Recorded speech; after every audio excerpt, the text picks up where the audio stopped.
Assalamualaikum dan selamat pagi. Saya Muhammad Fizal Ridwan bin Osman, nombor metrik 252501, mewakili grup saya untuk cakap mengenai tajuk kisah lelaku penjawat awam dalam subjek etika pentadbir awam GMJA 2033. Jadi kumpulan saya terdiri daripada Muhammad Basir bin Roslan 252262, Muhammad Fauzan bin Mahmud 252301, Nur Syuhaimi bin Muhammad 252344, dan yang terakhir Hafizuddin bin Cik Hasan 252200.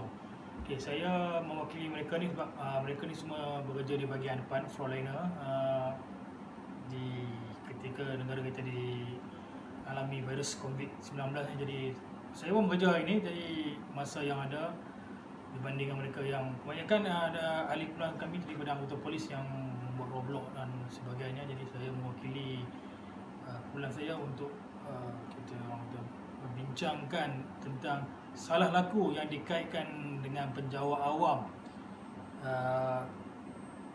di Malaysia ni lah. Jadi sejak daripada tahun 2016 seramai 31,230 orang telah dikenakan tindakan tak tertib dalam berbagai-bagai hukuman, mana banyak hukuman, manakala 5,770 orang awam telah dibuang kerja. Okey, sebelum kita pergi kepada topik kisah lelaku penjawat awam ni, saya sentuh sikit tentang pengenalan tentang suapan atau rasuah ni, iaitu penerimaan atau pemberian suapan sebagai upah atau dorongan untuk seseorang individu kerana melakukan atau tidak melakukan sesuatu perbuatan yang berkaitan dengan tugas rasmi. Suapan juga terdiri daripada wang, hadiah, bonus, undi perkhidmatan, jawatan, upah dan diskaun. Kalau kita tengok hubung kait dia dengan SPRM, Pencegahan Rasuah Malaysia, dia termasuk dalam Akta 694 Akta 94 terdapat 4 kesalahan rasuah utama di bawah section Akta 694 Akta SPRM 2009. Antaranya lah menerima atau meminta rasuah, itu section 16 dan 17 kurungan A Akta SPRM 2009. Kedua, menawar atau memberi suapan, itu section 17 bracket B Akta SPRM 2009. Ketiga, mengemukakan tuntutan palsu, itu section 18 Akta SPRM 2009. Dan terakhir, menggunakan jawatan atau kedudukan untuk suapan pegawai awam, itu section 23 Akta SPRM 2009. Jadi antara 4 kesalahan utama ni, kita tengok banyak pada meminta, menerima, menawar dan menggunakan kedudukan ni. Semua ni adalah unsur-unsur yang akan membuatkan seseorang penjawat awam itu ke arah rasuah. Jadi banyak cara lah yang boleh kita elakkan untuk seseorang penjawat awam itu. Bukan kita penjawat awam je, sama ada pergi swasta atau siapa-siapa saja, mengelakkan ataupun cara macam mana kita nak mengatasi salah laku rasuah ni. Di antaranya, bila kejadian tu berlaku, di mana kesalahan tu dilakukan, siapa yang terlibat dan yang boleh membantu, apa kesalahan dilakukan, kenapa kesalahan dilakukan, bagaimana transaksi rasuah ni dilakukan. Banyaklah. Kalau macam bila kejadian berlaku ni, tarikh dia kena tahu semua ni lah. Seterusnya, sebelum kita nak mengatasi rasuah ni, kita kena kenali dulu apa rasuah. Rasuah ni dia terdiri daripada bentuk wang, of course lah, tentulah. Rasuah ni utamanya duit lah. Duit, bila ada je perbuatan memberi duit ni dikira rasuah, tak kira apa bentuk pun. Sebenarnya bonus, jawatan, diskaun, perkhidmatan, undi, upah, hadiah. Undi, upah, hadiah ni selalunya kita lebih banyak kaitkan untuk ahli politik lah, dengan cara membeli undi, membeli upah buat kerja, sebab apa, semua bentuk ni dikategorikan sebagai rasuah. Dan yang paling besar kali duit lah. Bagaimana kita nak elakkan pemberian wang ni. Okey, faktor, kesan dan langkah pencegahan yang boleh dilakukan oleh penjawat awam atau individu sendiri lah. Antara faktor-faktor yang memungkinkan ataupun melibatkan individu atau penjawat awam itu melakukan rasuah ialah atas kelemahan peribadi seseorang tu lah, iaitu kurang pendidikan agama. Mana-mana agama pun melarang kita daripada menerima rasuah ataupun benda-benda yang salah. dalam Islam ni, mana rasuah ni adalah salah satu kata cabang yang besar lah. Maknanya kalau tak kira lah, kalau rasuah dari segi perang ke, dari segi apa pun, bila seseorang ni masuk akan merosakkan sebuah negara tu. Kalau kita tengok di negara China, untuk hukuman rasuah ni saja dikenakan hukuman tembak sampai mati. Maknanya mereka begitu orang kata mengambil berat lah untuk hukuman salah laku rasuah ni. Macam kita Malaysia ni mungkin banyaklah pecahan seksyen dia, berapa banyak jumlah suapan dia ambil. Kebiasaannya selalunya rasuah ni penjara lah. Tapi kalau negara China dia memang titik berat kan. Orang yang mengambil rasuah ni akan merosakkan sebuah negara tu lah. Yang kedua dari segi kelemahan kepimpinan lah. Kelemahan kepimpinan ni maksudnya daripada segi institusi penjawat awam tu bekerja, atau kementerian atau negara tu sendiri.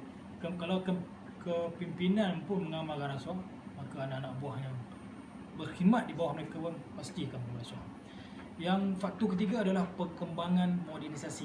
Modernisasi ini dia lebih kepada bagaimana nak meningkatkan mutu kerjaya seorang anggota penjawat awam lah. Jadi tidaklah ada berasa macam tegur ataupun tidak ada motivasi tu lagi. Jadi benda-benda macam ni perlu diambil peranan oleh pihak-pihak yang berkenaan, bagaimana kita boleh mengelakkan seorang penjawat awam tu mengambil rasuah. Yang terakhir adalah faktor sosial dan budaya lah. Faktor sosial dan budaya ni saya boleh ringkas macam ni mungkin kata apa, contoh, saya bagi contoh, saya tidak menuduh, tapi contoh kata anggota yang jalankan Roblox ke apa ke, kalau kata kebiasaan orang kata kejap lagi polis ambil rasuah lah. Sosial dan budaya dah memang gitu trend kita. Inilah orang kata apa, pandangan buruk begini yang kita kena singkirkan daripada diri kita. Jangan menganggap semua orang melakukan rasuah lah. Okey, seterusnya kesan rasuah terhadap masyarakat dan negara. Memang kesan memang begitu tinggi, begitu tinggi lah. Itu kesannya antaranya adalah akan berlaku ketidakadilan dalam masyarakat lah. Untuk golongan miskin ni akan tertindas lah. Kalau tuan-tuan siapa yang biasa tengok filem macam filem Tamil, macam dia tengok orang susah, orang miskin ni nak dapatkan pekerjaan, mereka terpaksa memberi rasuah walaupun untuk jawatan yang kecil. Jadi akan golongan miskin ni atau sederhana ni akan terus tertindas. Yang kedua, kesan rasuah ni dia menjejaskan imej negara lah. Bila macam kita contohlah Malaysia, ranking rasuah dia tinggi. Jadi untuk pelancong nak datang ke Malaysia ni dia akan takut. Jadi kalau nak datang ke Malaysia ni, orang rasa macam perlu bagi suapan untuk nak pergi melawat satu benda ke apa ke, untuk buat satu benda ke. Jadi dia orang rasa macam selamat. Bila tak selamat, jadi ekonomi negara akan jadi tidak tentu arah lah. Maknanya kebanyakan negara di dunia pun mengharapkan ekonomi mereka dari segi pelancongan. Yang seterusnya dia akan mengancam keselamatan rakyat, betul lah. Maknanya kalau semua orang ambil rasuah, orang yang menyediakan perkhidmatan bahan binaan mengambilkan rasuah. Sebagai contoh lah, orang yang menyediakan bahan binaan mengambil rasuah. Jadi binaan yang akan dibuat nanti tidak ada kualiti buat rasuah. Tidak ada kualiti, mungkin sepatutnya bangunan tu boleh tahan 100 tahun, contoh 10 tahun dah runtuh. Itu dia akan masuk yang kita mengancam keselamatan rakyat negara tu. Seterusnya melemahkan sistem pemerintahan. Bila kita terlampau mengamalkan rasuah bebas, minta apa, mana pemimpin yang akan lahir selepas itu pemimpin yang tidak berkualiti. Maknanya semua pemimpin akan memikirkan perut ataupun tengkuk masing-masing, habuan masing-masing, tanpa mengambil peduli kesejahteraan rakyat. Dan terakhir ni memang rasuah ni dia akan menghancurkan negara lah. Kalau kita tengok sejarah kerajaan Melayu Melaka, sebuah kerajaan yang gah ketiga tu, tapi hancur sebab apa? Sebab 1, 2, 3 membesar yang menerima rasuah menjadi belot pada kerajaan Melaka ketika itu. Akhirnya kerajaan Melayu Melaka kalah dalam peperangan. Okey, kesan kejahatan rasuah ni banyak macam saya dekat, jadi keselamatan negara, kesan pada individu, kesan pada bukan kata individu, bila seorang tu ambil rasuah ditangkap, bukan kata dia saja, keluarga dia, anak dia, isteri dia akan malu, akan menerima tempias sama sekali lah. Okay, langkah-langkah pencegahan yang boleh kita ambil lah, antaranya kita penguatkuasakan undang-undang sedia ada. Mana yang kalau boleh satu atah baru perlu dibahas oleh ahli-ahli parlimen, dalam parlimen, bagaimana atau rasuah ni kalau boleh kita apa bentuk hukuman yang kita nak bagi yang lebih keras supaya orang tak ambil rasuah. Mungkin kita boleh jatuhkan hukuman mati bagaimana mereka yang membunuh, mengambil dadah sebagainya. Selain itu, kempen kesedaran lah. Apa kesan yang berasuah ni pada keluarga, masyarakat, negara. Kempen ni memang kena sentiasa dijalankan oleh jabatan kerajaan yang bertanggungjawab supaya anggota kaki tangan kerajaan, bukan kata kaki tangan kerajaan, termasuk swasta dan sesiapa saja yang menjadi khidmatan, supaya mereka alert, faham tentang kesan yang diberikan rasuah ni. Seterusnya dengan memperkasakan lagi lah Suruhanjaya Pencegahan Rasuah ni, bagaimana memberi lagi autoriti ataupun autoriti yang lebih daripada mereka jika rasuah ni bukan kata yang menerimanya, penerima pun dikenakan hukuman. Sebab apa? Tidak akan ada seseorang yang mengambil rasuah jika tidak ada orang yang mengambil rasuah. Seterusnya, bagaimana kita mempermudahkan urusan melalui ICT lah. Maksud saya, macam sekarang ni COVID-19 ni, kalau kita tengok semalam, Immigration telah mengeluarkan arahan mana-mana orang personal individu atau syarikat yang ingin menghidupkan semula dia punya pasport dekat apa semua, boleh melakukan di atas talian, tak perlu lagi pergi ke kaunter. Ini salah satu daripadanya. Sebab apa kadang kalau kita macam pergi di kaunter, pergi macam kaunter immigration contohnya kadang, sebab saya sebut immigration, tajuk yang kami buat ni adalah lebih bertumpu pada kalangan rasuah di antara anggota immigration lah. Tajuk ataupun ulasan yang kami buat untuk tajuk kaki tangan awam ni. Sebab kita tengok kadang kaki tangan immigration ni kan dia memang terdedah rasuah lah. Kadang nak bawa pekerja-pekerja pendatang asing ni kan, memudahkan urusan ni, kadang sokongan demi sokongan diberikan oleh tokoh-tokoh besar ni untuk memudahkan kerja mereka. Jadi bila kita memperkasakan semua urusan melalui IT, rasanya risiko untuk rasuah tu sama ada untuk anggota dan untuk orang yang memberi ni akan kurang. Seterusnya, peneripan nilai-nilai murni lah di sekolah ni, untuk pendidikan Islam, jasmani, moral, pendidikan sivik ni dan kewarganegaraan penting ni kita mempertahankan negara ni perlu diterapkan pada bangku sekolah lagi, bukan daripada sekolah rendah, daripada asas, daripada tadika lagi perlu lagi. Sebab kalau kita tengok di Jepun, budak-budak yang berumur 2, 3, 4 tahun ni, diorang tak belajar baca lagi. Orang belajar pendidikan moral, iaitu sebelum masuk sekolah susun kasut, selepas makan cuci pinggan, cuci tandas. Dia ajar pendidikan moral ni sebelum dia mengajar membaca, membaca sebagainya. Moral ni penting, maknanya dia tahu dah kebersihan je, pandai jaga. Yang terakhir ni, bukan terakhir lah sebenarnya, didikan agama ni kena memang daripada lahir lah. Apa-apa agama pun daripada kecil kita kena terapkan nilai-nilai agama untuk anak-anak kita lah. Anak-anak ni dia ibaratkan yang putih, ibu bapanya lah yang corak sama ada menjadi Majusi, Nasrani atau Islam. Okey, statistik rasuah. Kalau kita tengok daripada tahun 2014 hingga 2019, memang kenaikan tu memang ada setiap tahun. Kalau tengok pada 2014 daripada 552 dan 2019 setakat ini, sekarang dah kita 2020, tapi setakat 2019 bulan November 1081 orang telah ditahan kerana rasuah. Tahan kerana rasuah mana tindakan terletip ni dia meluas lah, sama ada rasuah ke sama ada rasuah, tak hadir ke apa-apa saja. Tapi untuk rasuah saja 1081 setakat November 2019. Jadi benda ni yang kata benda yang sangat-sangat kerajaan ataupun NGO ataupun siapa-siapa lah badan pemikir yang boleh memikirkan sesuatu bagaimana kita nak turunkan statistik rasuah ni di Malaysia ni. Di sini macam saya cakap tadi, tajuk kami lebih kepada immigration. Kalau kita tengok ni di dada-dada akhbar ini, sebelum ni pun bagaimana bos immigration Johor ni, antara 5 orang yang ditahan, 5 yang ditahan oleh SPRM tahan 6 pegawai immigration menggunakan salah guna kuasa. Dia tak mana rasuah ni bukan kata tentang duit dia. Salah guna kuasa pun boleh juga. 2 pegawai immigration minta rasuah 22,000 direman.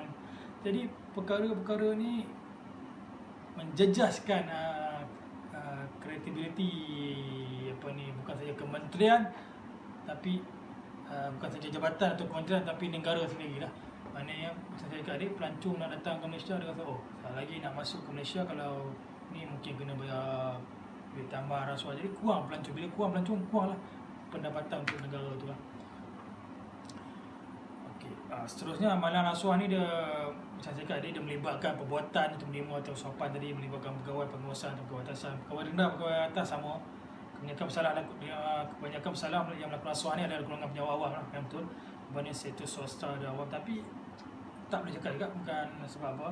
Selalu kajian yang dibuat ni lebih menjurus kepada penyewa awam. Jadi kita nampak penyewa awam.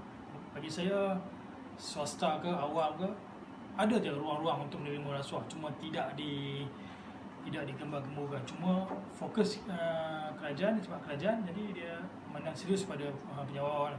Bila penyewa awam ni sendiri mengambil rasuah, dia akan sedikit sebanyak akan merencatkanlah pertumbuhan ekonomi negara ni. Okey, dan salah satu contoh yang kita tengok ada majikan atau orang atasan ni, dia memberi rasuah kepada untuk kepentingan diri sendiri lah, untuk projek, untuk luluskan projek ni. Kadang mungkin dia tak ambil rasuah, okay, saya boleh bagi awak tender ni, tapi awak kena buat sikit, saya nak repair rumah saya ni. Selalunya orang atasan ni menggunakan untuk kepentingan peribadinya lah. Okay, antara kaedah-kaedah untuk kita memendung rasuah, antaranya adalah sikap menahan diri. Kita kena tahan diri kita memang rasuah. Walaupun orang bagi 100, 200 ke 300, 1000, 2000, kita tahan lah. Sebab kita kena anggap, kalau aku ambil duit ni banyak mana pun, kalau aku nak bagi anak bini makan pun, tak ke mana, akan jadi darah daging juga. Jadi cukuplah sekadar kita makan dengan rezeki yang Allah SWT bagi. Yang penting kita bersyukur dengan rezeki kita dapat, insyaAllah Allah akan tambah rezeki itu. Seterusnya, harus mementingkan etika pekerjaan atau berdisiplin amanah ni memang kena ada lah. Kalau kita amalkan prinsip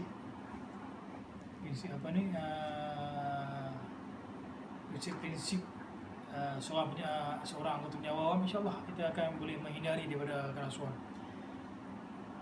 Seterusnya, mendidik atau menguatkuasakan peraturan, itu memang penting lah, kita kena kuatkuasakan lagi. Dan kalau kita tahu ada rasuah berlaku di sisi kita, tempat kita, di jabatan kita, cepat-cepat kita laporkan.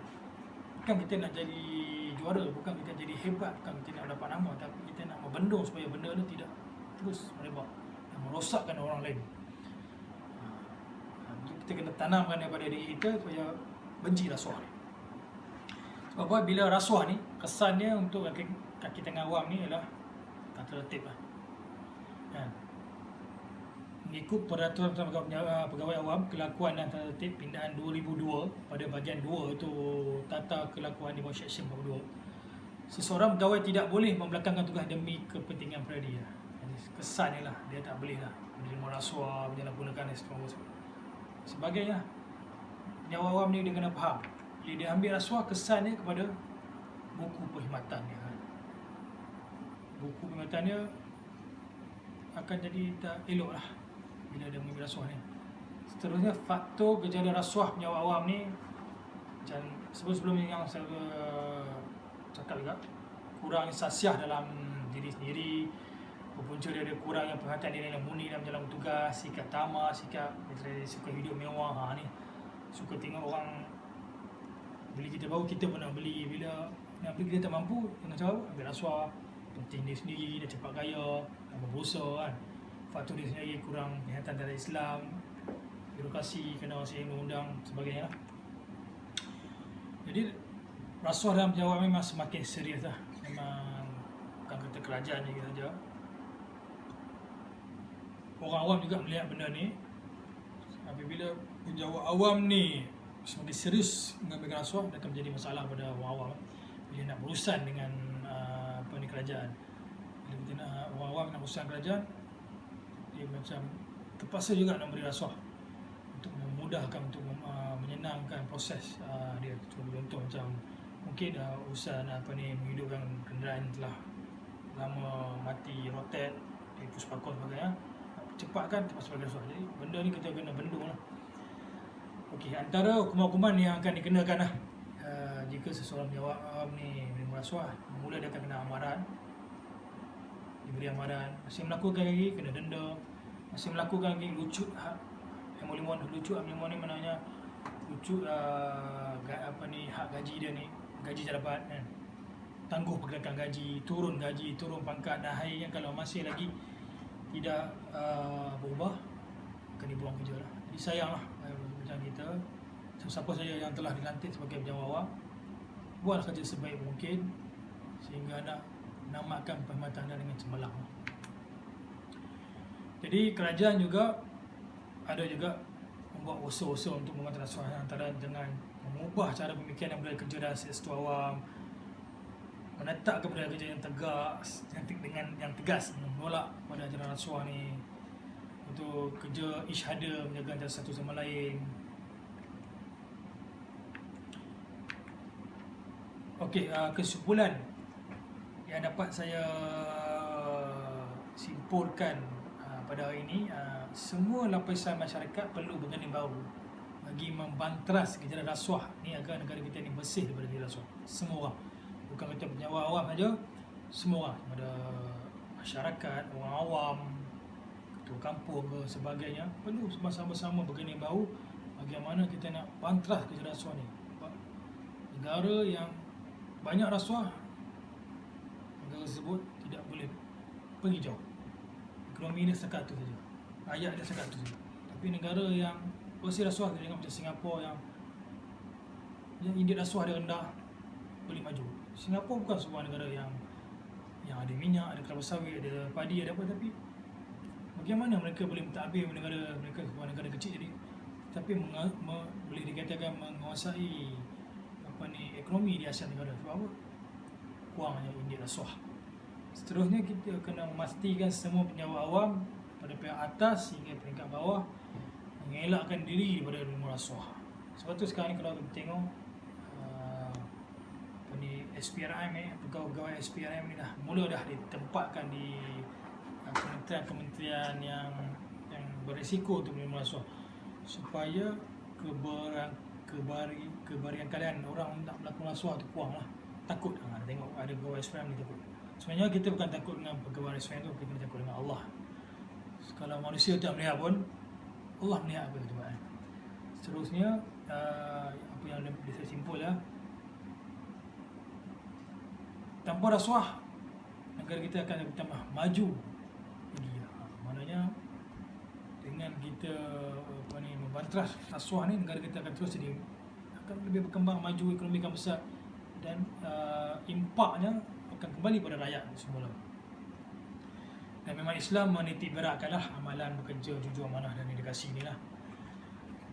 Jadi apa yang dapat saya simpulkan di sini, yang terakhir apa yang dapat saya simpul di sini,